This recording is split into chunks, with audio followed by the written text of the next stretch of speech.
Hey guys, it's Katie at scrappinkaty.ctmh.com, and I have a one-page layout using the new Aurora line from Close to My Heart.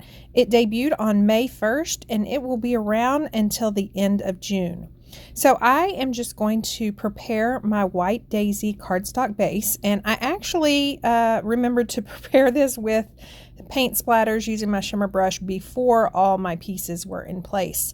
So I'm feeling pretty proud of myself right now. So I'm just going to clean that up.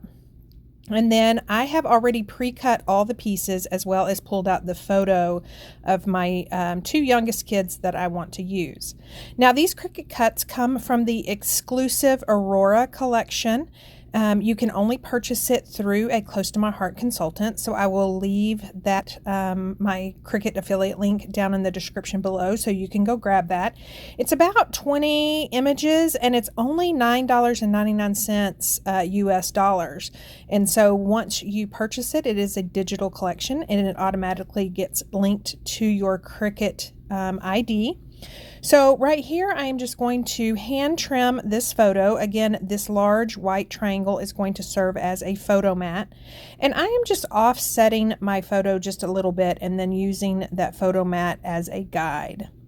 So if you follow me, you know I like to lay everything out and kind of take a look at it before I start gluing down. So I've done that, and now I am ready to start adhering everything.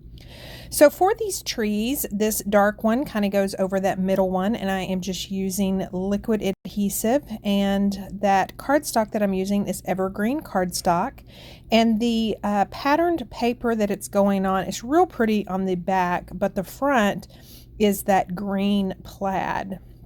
So for the mountains, you've got an overlay that goes over a white daisy piece. So I'm just going to apply some tape adhesive and then adhere that down. And then I'm going to start laying everything down and adhering it to my page. Now I want the trees and the mountains to span almost the whole width of the page with a little bit of dimension.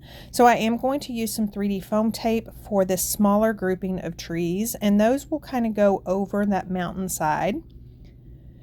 And then I am going to adhere the larger group of trees directly to my layout using tape adhesive. I just made sure that the left side of the trees and the right side of the mountains were equal distance from the edge of my layout.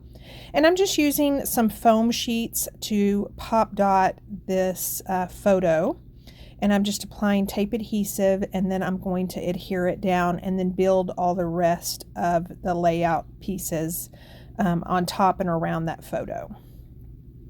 So I use the same method in Design Space that I did on my video yesterday, I believe, where I imported a sketch that I found on Instagram, and I imported that into Design Space, and then I just mimicked the triangle, which is a basic shape free to Design Space users, and I just resized all the triangles that were on that layout inspiration piece. And then all the rest of the cuts do come from the Aurora Collection. So I will link my Design Space link below. So as long as you own the Aurora Collection, you can go grab that Design Space link and make your own. So these triangles on the right, they are going to be going up. And then you saw where the triangles that I added on the left side of the page go down. I did add some dimension to that canary yellow triangle. And then I'm going to play with the sentiment. Now there is a thinner sentiment, that one on the left, that's what comes with the cut. But I widened mine because I wanted to use this geotag as the eye, and it just really didn't look good on that thinner sentiment or title. So I'm going to apply liquid adhesive on this title piece, and I am using the mono adhesive, the repositional. It's kind of, if you let it sit for a while, it's temporary. Otherwise, if you immediately put it down, it is permanent. And I just feel like it gives just a little bit more. It's not as rigid as the blue cap mono adhesive. So I've got that glued down, and then I'm going to add some 3D foam tape to the back of this geotag. And again, that's going to serve as the eye in my title. And then I have a couple of arrows. Now, these arrows are tiny, and so I am going to try to figure out where to put them. In the meantime, I'm wanting something at the bottom of my layout. So I've pulled out some zip strips and then some other pages from the Aurora paper collection, and I'm going to trim those zip strips off and see which ones I like down at the bottom. So I'm kind of like that green one, but I really like that sapphire blue one. So I'm going to go ahead and adhere it down flush with the bottom of that layout. And then I'm going to use liquid glass with a fine tip applicator on it, on the bottle, to apply to the back of this arrow and adhere down onto the larger arrow. So one is basically like a blocked out shape, and then one is a more intricate cut. I will say that these arrows, I did resize them, but not much, but they just have such intricate cuts that you want to make sure that you have a very sticky Cricut mat. Otherwise, it'll tear your paper. And I'm just going to adhere those down, again, using my fine tip applicator because you've got some pretty skinny spots on those arrows. So for this arrowhead, I definitely wanted a somewhat of a triangle in that top right, but I just didn't want a real triangle, if that makes sense. So this arrowhead is a part of the Aurora Cricut Collection. So I had adhered it down. And then I am going to just take that evergreen zip strip, tear it, and adhere it to that bottom left to kind of offset that arrowhead at the top right.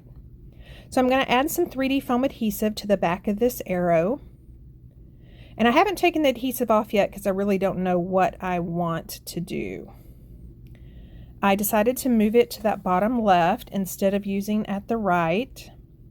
And then I'm going to try a couple of things for that arrowhead. In the end, I think I just cut it too large. It needed to be a lot smaller.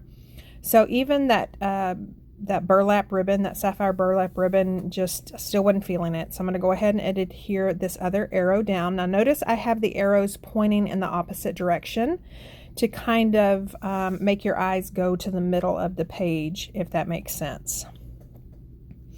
So I've decided to tear off that arrow. I'm using my Cricut spatula. It tends to really get underneath that adhesive, and it's the best thing I've found to get anything off. So now I've torn another piece of that evergreen zip strip, and I want to mimic that left corner somewhat. So I'm going to adhere it down, and I've pulled out the stamp set that comes with the Aurora scrapbooking collection. And there are a couple of images that I really like for this layout. So the first of which is a little string of triangles. So I'm going to put that on my block and ink that up in canary ink, and then just stamp several right underneath that evergreen zip strip, and then go ahead and mimic that on the bottom left, just not as many times.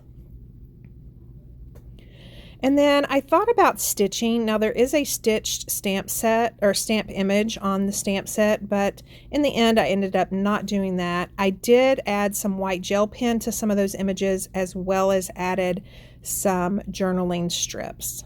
So here is a close-up of the layout. You can see that shimmer brush splatter on there, as well as all the little details. Thank you so much for watching on this National Scrapbook Day. Please subscribe and sign up for notifications so you'll be alerted the next time I post a crafty video. And don't forget to check out my other videos that I've made today.